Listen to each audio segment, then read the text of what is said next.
As the war in Ukraine continues, a surprising diplomatic opportunity has emerged. Ukrainian President Volodymyr Zelensky says he is willing to meet Vladimir Putin in Istanbul personally, but only if Russia first agrees to a full ceasefire. The Kremlin, however, insists the negotiations must come first, with no preconditions. Meanwhile, U.S. President Donald Trump is urging Ukraine to meet Russia immediately, calling the proposed summit a chance to end the bloodbath. This comes after European leaders gathered in Kiev and threatened massive sanctions unless Putin agrees to their 30-day truce plan. Are Putin and Zelensky ready to compromise? Will this Istanbul summit become the first real step towards ending the war? We'll ask these questions and more here on In Depth.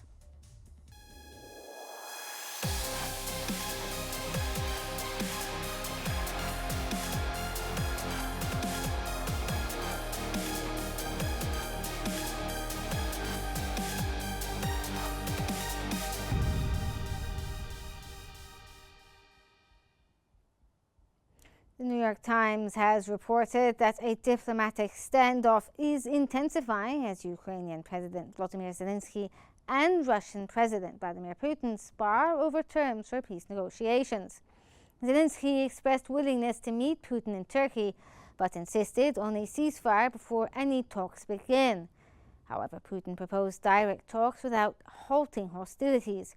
Trump, breaking with the European position, urged Ukraine to accept Putin's offer for direct talks in Istanbul without demanding a truce. Trump argued that such talks would clarify whether a deal is possible.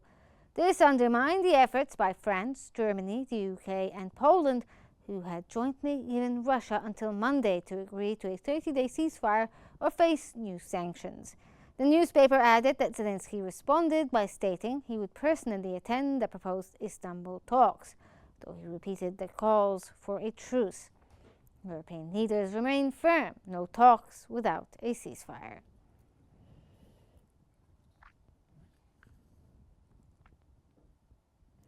Kyiv Independent reported that despite President Trump's call for an immediate Ukraine-Russia talks without a ceasefire, U.S. Secretary of State Marco Rubio reaffirmed that achieving an immediate ceasefire remains the United States' top priority. Rubio emphasized this in his call, with British and German officials aligning with the European stance that negotiations must only begin after hostilities stop. Trump, however, urged Ukraine to accept Putin's invitation for talks in Istanbul without preconditions. This contradicts earlier statements from the U.S. Special Envoy Keith Kellogg, who had called for a 30-day unconditional ceasefire before talks, though Kellogg later echoed Trump's call for an immediate dialogue, according to the Kyiv Independent. Ukraine has accepted a U.S.-backed 30-day truce proposal, but Russia refused, offering talks based on the stalled 2022 Istanbul negotiations.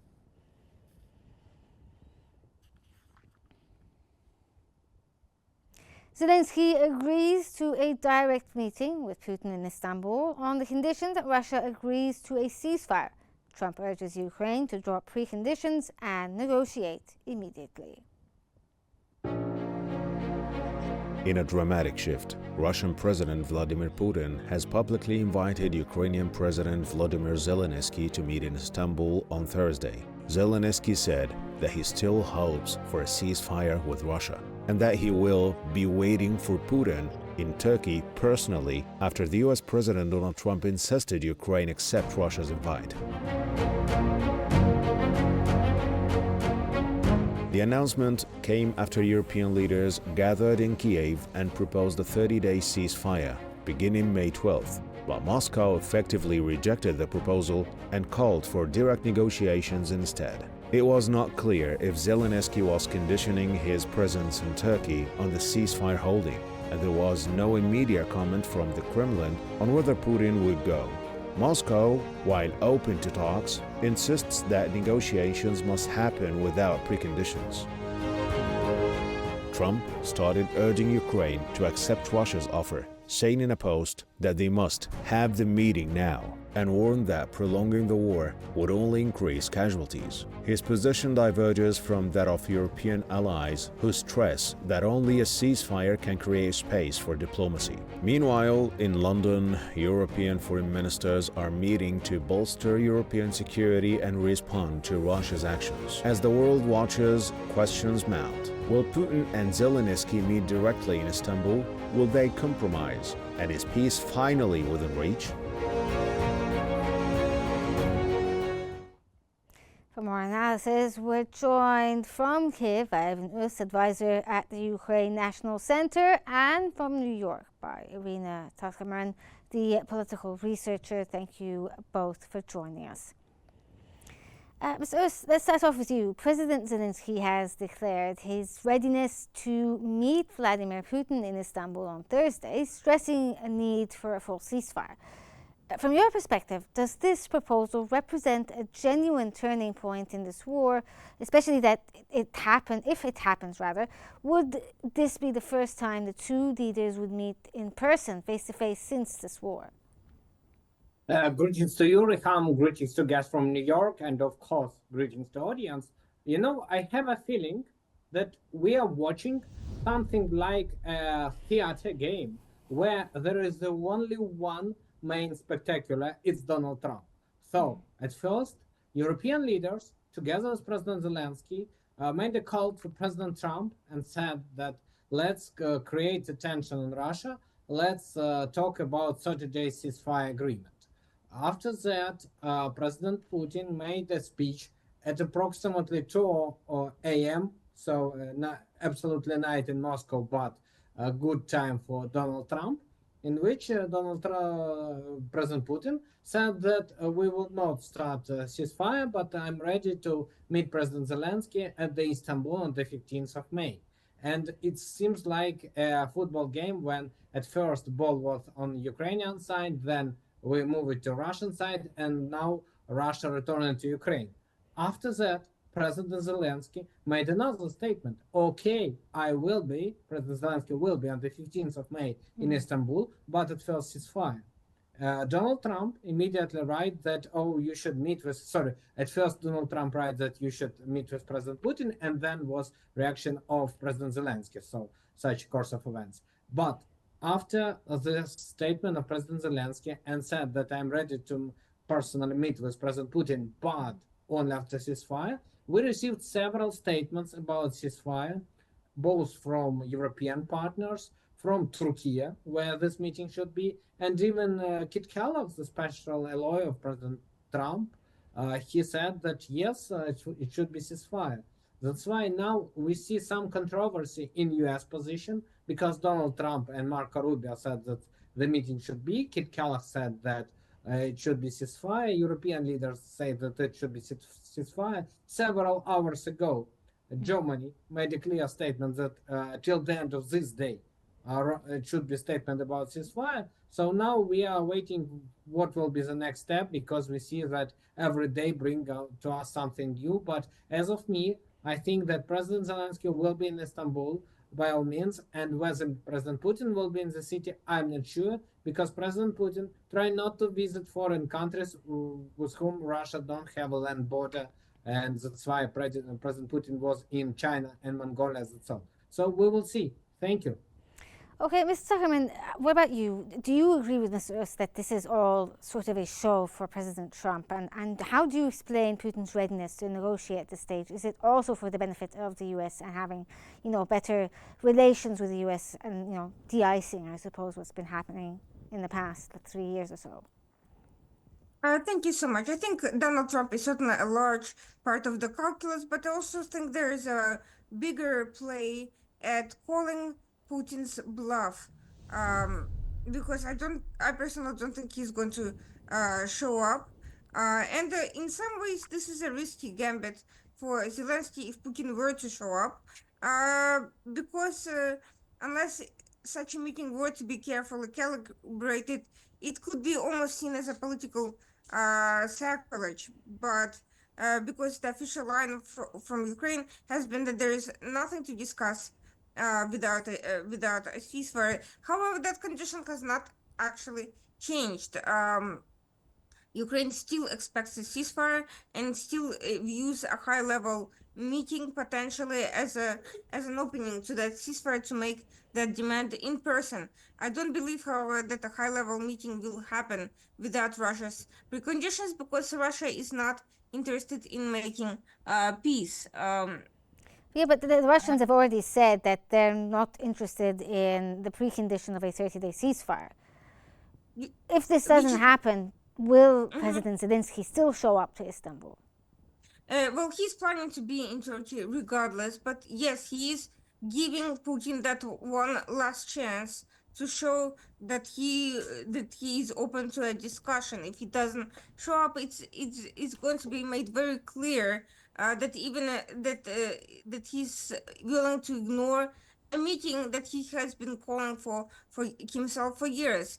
Putin has attacked Zelensky repeatedly over refusing to meet and refusing to discuss these issues. With Russia now, he finally has that opportunity. If he's going to pass it up, and most likely he will, it shows that he's not serious and is not committed to a resolution. And quite frankly, his demands for discussions before a ceasefire are in bad faith because that's his an opportunity to have such a discussion, and he's missing out on it. The discussion at the top level between the two leaders.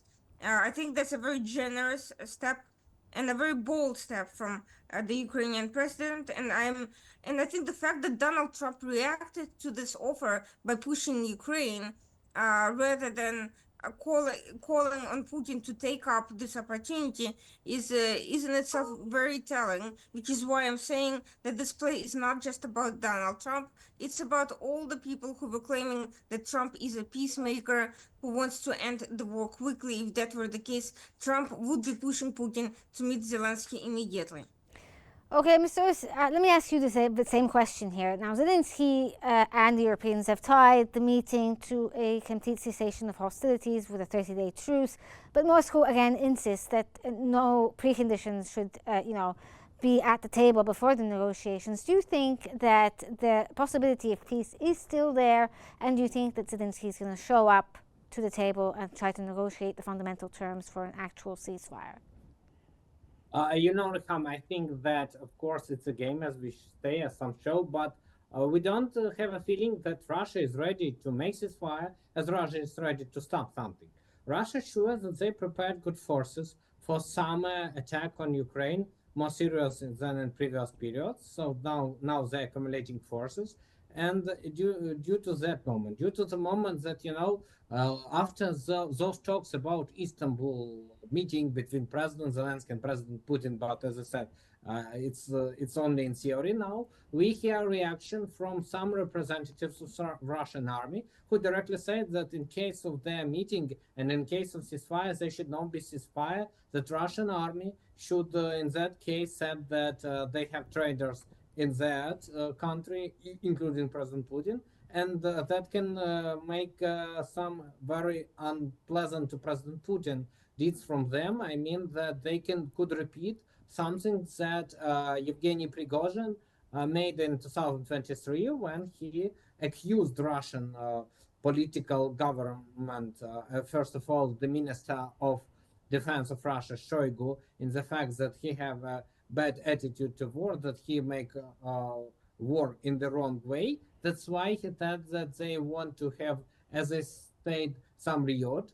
A riot of justice. So they make this riot just with one target, to dismiss Shoigu. And now, if we listen to statement of several Russian soldiers, they said that probably in case of ceasefire, they organize something like Yevgeny Prigozhin tried to do. That's why Putin afraid of that scenario. So you're skeptical, basically, of these negotiations. Yes. Yes, Reham, I'm absolutely skeptical. I think that now Putin will try to find the reason why not to be in Istanbul. That's why for President Zelensky it was very important to say that yes, he will be in Istanbul, because President Putin was sure that President Zelensky say no, we need ceasefire. But President Zelensky on the one hand said that we need ceasefire. On the other hand, he said, okay, I will be in Istanbul. So that's why for President Putin, it's not so much options for maneuver. But we will see. Of course, Russia could create something create reason why President Putin could not be there. But nevertheless, we have several days, 3 days, till 15th of May, so we will see. Thank you, Reham. Thank you. And Ms. Zuckerman, let me ask you. Now, you talked about this slightly, where Trump has urged Ukraine to to accept Putin's offer to meet. What does this signal in terms of Trump's foreign policy shift and the stances towards the peace process? And do you believe this is a genuine effort towards peace for the Ukrainians and the Russians? I still think that Trump is largely seeing Russia as an opportunity for a U.S. Deal, and in that light views the Ukraine-Russia peace process or negotiations. Nevertheless, I also think that he is in an awkward position because Russia keeps rejecting every opportunity and missing out on every opportunity to show that it is committing to resolving the conflict. And there is a good reason for that. Russia has invaded Ukraine.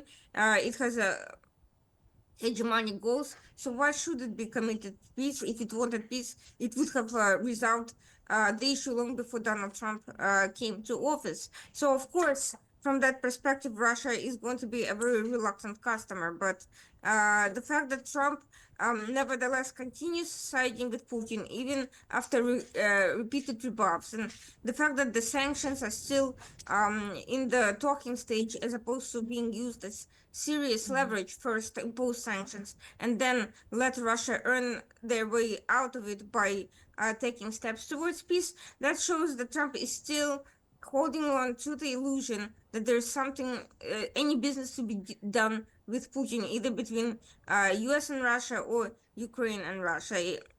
US, despite claiming that it is withdrawing from the peace conflict, is still very much on the background, trying to push the issues in a direction of a resolution, not because, first of all, because Trump has not given up the hope of taking credit as a peacemaker, and second, because US-Russia negotiations, at whatever stage they may be, are probably and very likely tied to Russia's demands to pressure Ukraine.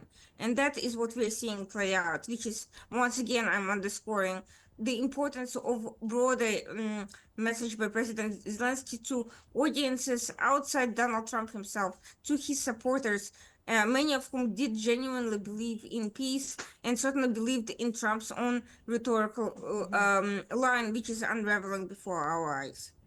Okay, Mr. Oss, now European leaders in Kiev had threatened massive sanctions unless Russia complies with a 30-day ceasefire, which it rejected eventually. Could these new sanctions realistically shift Putin's, calculus, or is it just going to be the same thing, different day? Because Putin has had sanctions against, Russia being imposed in the last 3 years, and it really hasn't affected the course of the war.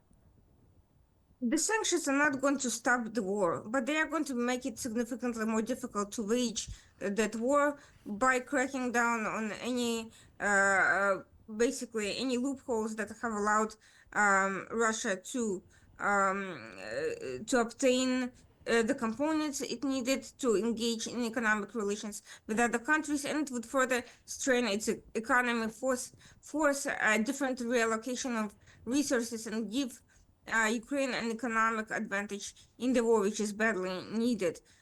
So from that perspective, they would be useful, but not in terms of changing Putin's mind altogether. However, any weakening of Russia on any front is advantageous and a step towards a Ukrainian victory. Okay, we're just going to take a little short pause there because now we have to move on to live broadcasting of the US President Donald Trump's news conference with the Secretary of Health. Put itself up to American business to go in, and it would have been a great thing, I think, for China. They would be able to see things that they haven't seen. They would be able to buy products that they had never been able to buy. Would have been great for American business. I think it would have brought unity between China, better unity between China and the United States. And the bottom line is that they canceled it the last day. We were all set to sign it, and then I went a little bit angry. I got a little angry. I said, they canceled the deal. The deal was done. It was all ready to be signed, and people went over, they came back to me, sir, they don't want to sign the opening up China. Well, the biggest thing that we're discussing is the opening up China, and they've agreed to do that. but it's going to take a while to paper it. You know, that's not the easiest thing to paper. But that's the single, I think, to me, some people would disagree. Some people would say we're getting a lot of money with tariffs or whatever. But, you know, especially when you add what we already have. Because remember, we're already getting the 50% on steel and different things. That's not included in these numbers. So you can add that. But the biggest thing to me is the opening up. I think it would be fantastic for our businesses if we could go in and compete with China. It would be a lot of jobs for China. It would be, I think, at a time when they can frankly use the jobs. And that's what we're talking about. So that's a very, very important element to add. So when Scott, I watched him speak the other day, and I think he didn't want to say it, but I said, it's okay to say it. Look, if we don't get it, we don't get it. But if we don't get it, it won't be a positive thing. But if we do get it, I think it's maybe the most important thing to happen. Because if you think about it, we opened up our country to China. They have very few restrictions. And they didn't open their country to us. Never made sense to me. It's not fair. And they've agreed to open China, fully open China. And I think it's going to be fantastic for China. I think it's going to be fantastic for us. And I think it's going to be great for unification and peace. China will also suspend and remove all of its non-monetary barriers. They've agreed to do that. Well, they're very numerous. But again, to me, the biggest thing that came out of that meeting is they've agreed. Now we have to get it papered, but they've agreed to open up China. It's going to be great for everybody. And third, I'm very happy to announce that Idan Alexander, an American citizen who until recently most thought was no longer living, thought was dead, is going to be released in about 2 hours, actually. And he's going to be released before the eyes of Steve Witkoff, who has done a fantastic job. I know a lot of people that have a lot of talent. I know Steve had a lot of talent. But I know a lot of people with a lot of talent, but there's one that I thought had a special way about him, special personality, aside from being a good deal maker, had a special way about him, and it was Steve. Knew very little about the subject matter, who does, but he learned it in about 2 hours. And he's been fantastic, so I want to just thank Steve. But they're going to be releasing Idan in about 2 hours from now, or sometime today, let's say. And again, they thought he was dead just a short while ago. His parents are so happy. They're so happy. So it's, as you know, Idan's the only American citizen who's captured and held hostage by Hamas since October 7th, 2023.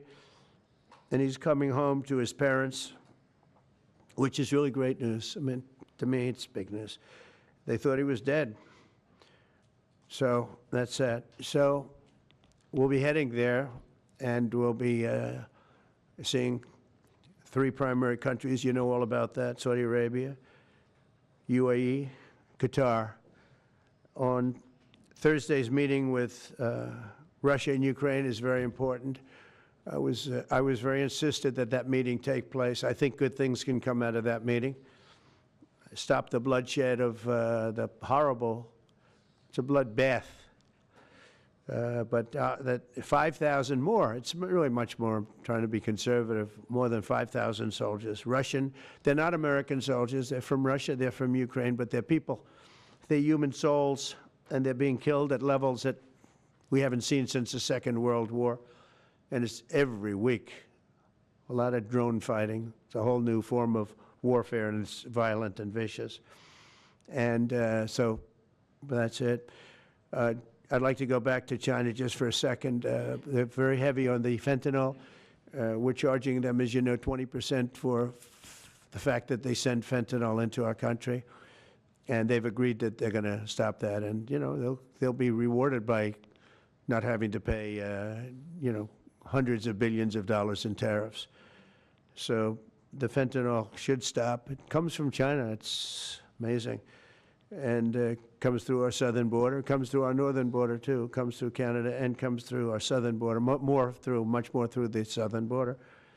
But so that's a very important subject to me, because everybody in this room has lost friends or people that have family members that have died of fentanyl. So there's a big incentive for China to stop, and I take them at their word. They're going to work on that, I think, very hard. And one thing, when they work on something, they get it done. So now I'm about to depart on a historic visit. Some of you are going with us to, as I said, Saudi Arabia, Qatar, and United Arab Emirates. Before I do, I'll sign one of the most consequential executive orders in our country's history. I don't think there's ever been anything signed like this, certainly not with respect to health care, nothing even close. I'm delighted to be joined on this occasion by Secretary of Health and Human Services Robert F. Kennedy, Jr., who is doing a really good job, I have to tell you that. CMS Administrator, a friend of mine, Dr. Mehmet Oz, who is an amazing guy. You know, I was telling Bobby before, Oz had a very successful show, but it hurt his reputation. Because when you're in show business, it hurts your reputation a little bit. It's good for you, but in terms of professionalism and being a doctor, it sort of hurts your reputation. This guy went to the best schools, was the best, I mean, top of the line. Then he did a television show, became a success, made a lot of money, all that stuff, but it sort of hurt him. And you know who I compare that to? I hate to say this, but a special woman, Jeanine Pirro. She was the toughest, smartest DA, maybe in our countries, in our cities and states history, New York.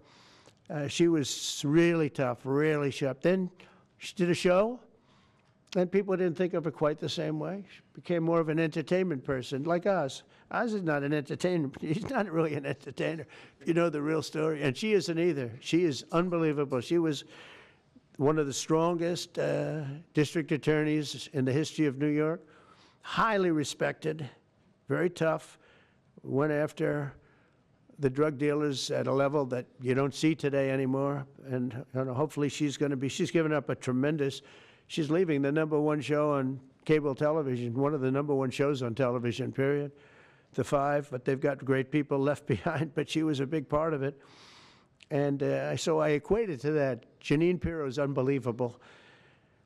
FDA Commissioner Dr. Marty McCary, with a reputation that's second to none, and the job he's doing already has been fantastic. Thank you, Marty. And Director of National Institute of Health, Jay Bhattacharya, who has been, as you know, from Stanford, so highly regarded, and have all been working with us very hard on this. And the question they would ask, being a little bit new to the government aspect of it, is why doesn't somebody fight the drug price situation, meaning equalization? There's a term, it's called equalization. Nobody wants to mention that term. And I'm not knocking the drug companies. I'm really more knocking the countries than the drug companies, because they're forced to do things. But the drug lobby is the strongest lobby in this country, they say, the drug lobby.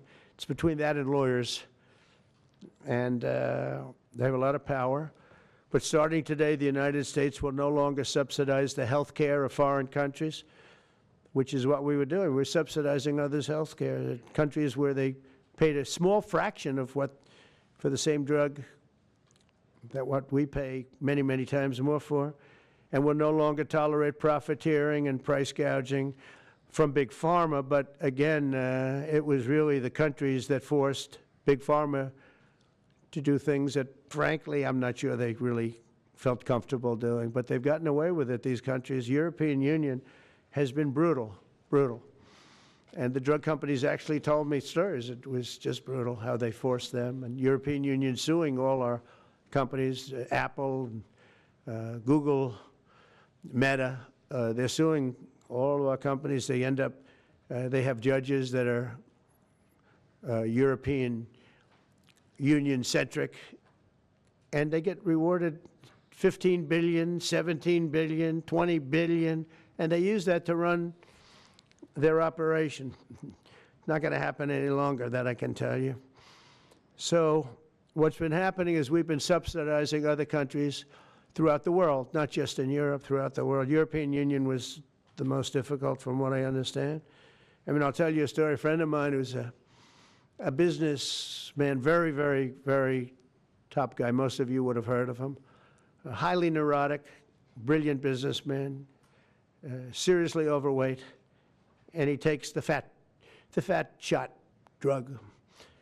And he called me up, and he said, President, he calls me, he used to call me Donald, now he calls me President, so that's nice respect. But he's a rough guy, smart guy, very successful, very rich. I wouldn't even know how we would know this, but because he's got comments. President, could I ask you a question? What? I'm in London, and I just paid for this damn fat drug I take. I said, it's not working. He said, I just paid $88. And in New York, I pay $1,300. What the hell is going on? He said, so I checked, and it's the same box, made in the same plant, by the same company. It's the identical pill that I buy in New York. And here I'm paying $88 in London. In New York, I'm paying $1,300. Now, this is a great businessman, but he's not familiar with this crazy situation that we have. But he was stunned. But it was just one of those stories. And I brought it up with the drug companies, represented by somebody who's very, very smart, good person too. And we argued about it for about half hour, and then finally he just said, because they can't justify it, he just said, look, you got me. You got me. I can no longer they've been justifying this crap for years. They said, oh, it's research and development. Well, I said, well, research and development, other countries should pay research and development too. It's for their benefit. It was just one of those things. And the other countries would set a price, and they'd meet the price, and they'd say, if you don't meet the price, you can't sell it in our country. I said, well, then you walk away, and they'll call you back, and they'll sell it in the country. But now they'll have to do that. So for the first time in many years, we'll slash the cost of prescription drugs, and we will bring fairness to America. Drug prices will come down by much more, really, if you think 59. If you think of a drug that is sometimes 10 times more expensive, it's much more than the 59%. It depends on the way you want to analyze it, but in one way you could analyze it that way. But between 59 and 80, and I guess even 90%. So when I worked so hard in the first term, and if I got prices down, remember I was the only one to ever get prices down for a full year, but I'd get them down like 2%, and I thought it was like a big deal. Well, we're getting them down 60, 70, 80, 90%. But actually more than that, if you think about it in the way mathematically. And Pharma has to say, we're sorry, but we'll not be able to do this any longer to these countries that have been so tough. They've been very tough, nasty. It's trade. It's trade. And Pharma is also very powerful. And the Democrats have protected Pharma. This is the Democrats have protected Pharma. These are the Democrats. And by the way, I just called the Speaker of the House, and I just called the leader, our leader in the Senate, John Thune, Mike Johnson. Spoke to both of them. I said, when you score, you're going to have to score two things. You're going to have to, number one, score that hundreds of billions of dollars of tariff money is coming in. But even bigger than that, you're going to have to score that your costs for Medicaid and Medicare and just basically pharmaceuticals and drugs is going down at a level that nobody has ever seen before. It'll pay for the Golden Dome. I see the Golden Dome is there, see? That'll easily pay for the Golden Dome. And we'll have a lot of money left over. We need the Golden Dome, by the way, in this world. Although this world's a lot safer today than it was a week ago, and a lot safer than it was 6 months ago. We had people that had no clue what they were doing. So today, Americans spend 70% more for prescription drugs than we spent in the year 2000. Think of that. Our country has the highest drug prices anywhere in the world by sometimes a factor of 5, 6, 7, 8 times. It's not like they're slightly higher. They're 6, 7, 8 times. There are even cases of 10 times higher. So that you go 10 times more expensive for the same drug. That's big numbers. Even though the United States is home to only 4% of the world's population, pharmaceutical companies make more than 2/3 of their profits in America. So think of that. With 4% of the population, the pharmaceutical companies make most of their money, most of their profits from America. That's not a good thing. Now, I think, by the way, I have great respect for these companies and for the people that run them. I really do. And I think they did one of the greatest jobs in history for their company, convincing people for many years that this was a fair system. Nobody really understood why, but I figured it out. For years, pharmaceutical and drug companies have said that research and development costs were what they are, and for no reason whatsoever, they had to be borne by America alone. Not anymore, they don't. This means American patients were effectively subsidizing socialist healthcare systems in Germany, in all parts of the European Union. They were the toughest of all. They were nasty. And I see that. I see that with trade, too. European Union is, in many ways, nastier than China. Okay? And we've just started with them. Oh, they'll come down a lot. You watch. We have all the cards. They treated us very unfairly. They sell us 13 million cars. We sell them none. They sell us their agricultural products. We sell them virtually none. They don't take our products. That gives us all the cards, and very unfair. So they're going to have to pay more for health care, and we're going to have to pay less. That's all it is. And believe it or not, because it's really the world we're talking about, not just the European Union, but because it's the world, the numbers are for the healthcare company not as bad as you would think. They'll make the same. I think the healthcare companies should make pretty much the same money. I really don't believe they should be affected very much, because it's just a redistribution of wealth. It's a redistribution where it could be the same top line, but it's going to be distributed differently. Europe's going to have to pay a little bit more. The rest of the world's going to have to pay a little bit more, and America's going to pay a lot less. Again, because it's a much smaller population than when you think of the whole world.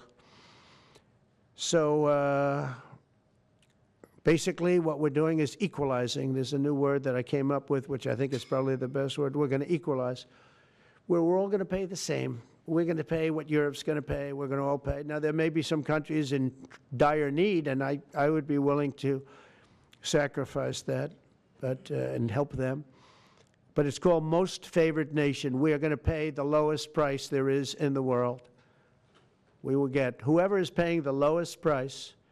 That's the price that we're going to get. So remember that. So we're no longer paying 10 times more than another country. Whoever is paying the lowest price, we will look at that price and we will say that's the price we're going to pay.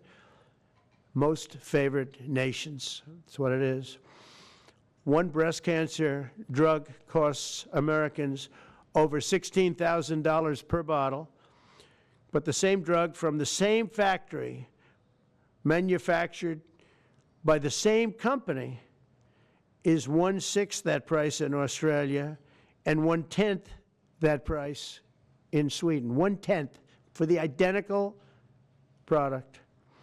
A common asthma drug costs almost $500 here in America, but costs less than $40 in the United Kingdom. So $40 in the United Kingdom, which is where this gentleman told me he paid a small amount for his shot. But think of that. So $40 versus $500 here. That's not even bad. There are much worse examples. And the weight loss drug, Ozempic, costs 10 times more in the United States than in the rest of the developed world. 10 times more. Why? Why? What did we do? Suckers. But we never had a president that had the courage to do this. And nobody knew the system like I do. I mean, I've gotten to know this system so well. And I don't think it's fair that it benefits Obamacare. Obamacare is a failure. It's not a good health care. It works. I made it work. I had an obligation to make it work, or an obligation to let it die. I chose that we had to make it work. I had to make it as good as possible. And I had a choice. I could have let it fail or make it as good as possible. As good as possible means it was still not very good, but it survived. And we did the right thing. But this makes everything work. And I don't want to have a bad form of health care work because of the fact I was able to cut drug prices by 80 or 90%. So we're going to maybe come up with something. I think this gives the Republicans a chance to actually do a health care that's much better than Obamacare and for less money, which if you guys would work on that along with Congress. But I do want to say that Democrats could have done this a long time ago. They have fought like hell for the drug companies, and they knew they were doing the wrong. That was live from Washington, where President Donald Trump talked about signing an order whereby he will make healthcare, as he says, equalized in the world, where they will no longer subsidize the drugs sold in other countries outside the U.S. and making it less pricey in the U.S. He also talked about the deal that will be signed with China and how they're still trying to ink out the deal with them by opening up the Chinese market. And he discussed the release of Eden Alexander, the American-Israeli captive there in Gaza. That will happen within the next few hours. And he also talked about his trip to the Middle East, where he's going to Saudi, the UAE and Qatar, and he's also looking forward to the discussions between Russia and Ukraine next Thursday.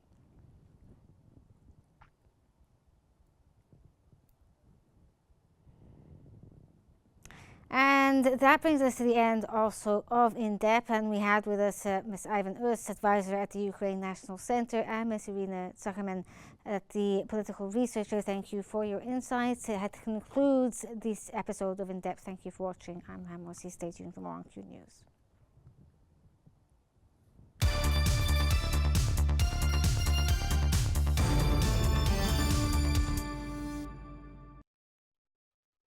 Biden's plan was, as you know, because you wrote about it, first I'm directing the U.S. trade representatives and Department of Commerce to begin investigations into foreign nations that extort drug companies by blocking their products unless they accept bottom line and very low dollar amounts for their product, unfairly shifting the cost burden onto American patients. And we'll be taking a look at that very strongly. The biggest thing we're going to do is we're going to tell those countries, like those represented by the European Union, that, that game is up, sorry. And if they want to get cute, then they don't have to sell cars into the United States anymore. It's a very big subject. And they won't get cute, because I'll defend the drug companies from that standpoint. They were given a price by the European Unions and other countries. This is what you do. This is what we're going to pay. We're not going to pay any more. Let America pay the difference, because there was a big shortfall. Let America pay it. And that's what we did, but we're not doing it anymore. Next, my administration will secure what we're calling most favored nations drug pricing. The principle is simple. Whatever the lowest price paid for a drug in other developed countries, that is the price that Americans will pay. And we're using the term other developed countries because there are some countries that need some additional help, and that's fine. I think that's very good. Some prescription drug and pharmaceutical prices will be reduced almost immediately by 50 to 80 to 90%. Big Pharma will either abide by this principle voluntarily or will use the power of the federal government to ensure that we are paying the same price as other countries. To accelerate these price restrictions and reductions, my administration will also cut out the middlemen. We're going to totally cut out the famous middlemen. Nobody knows who they are, middlemen. I've been hearing the term for 25 years, middlemen. I don't know who they are, but they're rich. That I can tell you. We're going to cut out the middlemen and facilitate the direct sale of drugs at the most favored nation price directly to the American citizen. So we're cutting out, Bobby, the middlemen. It's so important, right? You got to do that. They're worse than the drug companies. They don't even make a product, and they make a fortune. It's very smart business people, that I can tell you. If companies make no significant progress toward most favored nation pricing, which we will insist that they do, so I think I'm wasting time talking about it. We're going to insist upon it. And we'll insist, and we're going to help the drug companies with the other nations, because those other nations do a lot of trading with us. They need our trade, just like China needed us very badly. They need us just as badly. We will do whatever we have to with trade, just like we did some great things with trade with India and Pakistan. It really helped the situation, very heated situation. Could have lost millions of people, more than millions, I mean, many millions of people. And they want to do business with America, but we never used our powers that way. We never knew how. We never had people that knew how to do that. We'll also open up America's market to safe and legal imports of affordable drugs from other countries, putting dramatic downward pressure on prices. And if necessary, we'll investigate the drug companies, and we'll, in particular, investigate the countries that are doing this, and we will add it onto the price that we charge them for doing business in America. In other words, we'll add it on to tariffs if they don't do what is right, which is everybody should equalize, everybody should pay the same price. And special interests may not like this very much, but the American people will. I am doing this for the American people. I'm doing this against the most powerful lobby in the world, probably the drug lobby, drug and pharmaceutical lobby. But it's one of the most important orders, I think, that's ever been signed, certainly with regard to health care or health in the history of our country, and it's an honor to be a part of it. And I'd like to ask Robert F. Kennedy to say a few words, please. Thank you. Thank you, Mr. President.